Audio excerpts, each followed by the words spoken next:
സാങ്കേതിക സർവകലാശാലയിലെ ജീവനക്കാർക്ക് ആശ്വാസം. സിൻഡിക്കേറ്റ് യോഗത്തിൽ സർവകലാശാല ബജറ്റ് പാസായി.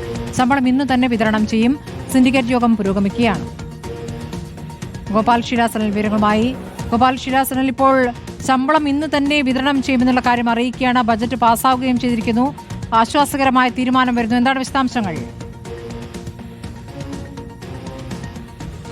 സ്മൃതി, സാങ്കേതിക സർവകലാശാലയിലെ ജീവനക്കാർക്ക് ഇത്തവണ പട്ടിണിയില്ലാതെ ഓണമുണ്ടാമെന്ന വാർത്തയാണ് നമുക്ക് ഈ ഘട്ടത്തിൽ പങ്കുവെക്കാനുള്ളത്. കാരണം 2 മാസമായി അവരുടെ ശമ്പളം മുടങ്ങിക്കിടക്കുകയായിരുന്നു. വിരമിച്ച ജീവനക്കാരുടെ പെൻഷൻ മുടങ്ങിയിട്ട് 3 മാസവും പിന്നിട്ടിരുന്നു. ആ പ്രതിസന്ധിക്ക് ഇപ്പോൾ പരിഹാരമായിരിക്കുന്നു. ഇന്ന് നടന്ന സിൻഡിക്കേറ്റ് യോഗത്തിൽ ബജറ്റ് ചർച്ച ചെയ്യുകയും അവതരിപ്പിക്കുകയും അത് പാസ്സാവുകയും ചെയ്തിരിക്കുന്നു. ഇതുപ്രകാരം ഈ ബജറ്റ് പാസ്സായതോടുകൂടി തന്നെ VC സ്വന്തം സ്പെഷ്യൽ പവർ ഉപയോഗിച്ചുകൊണ്ട് ഇന്ന് ശമ്പള വിതരണത്തിനുള്ള ഉത്തരവ് പുറത്തിറക്കും. ഇന്ന് തന്നെ ജീവനക്കാരുടെ ശമ്പളം അവരുടെ അക്കൗണ്ടുകളിൽ എത്തുമെന്നതാണ് നമുക്ക് മനസ്സിലാക്കാൻ സാധിക്കുന്ന കാര്യം. ആകെ 17 അംഗങ്ങളുള്ള സിൻഡിക്കേറ്റിൽ നിന്ന് 9 അംഗങ്ങളാണ് യോഗത്തിൽ പങ്കെടുത്തത്. ആദ്യഘട്ടത്തിൽ തന്നെ വ്യക്തമാക്കിയിരുന്നു, ഹൈക്കോടതി വിധിയുടെ അടിസ്ഥാനത്തിലുള്ള സിൻഡിക്കേറ്റ് യോഗമായതിനാൽ തന്നെ മറ്റ് പ്രതിഷേധങ്ങൾക്കോ തർക്കങ്ങൾക്കോ സ്ഥാനമില്ല. പകരം ബജറ്റ് പാസ്സാക്കുക, ജീവനക്കാരുടെ പ്രതിസന്ധി പരിഹരിക്കുക എന്നത് തന്നെയായിരുന്നു പ്രധാനപ്പെട്ട അജണ്ട.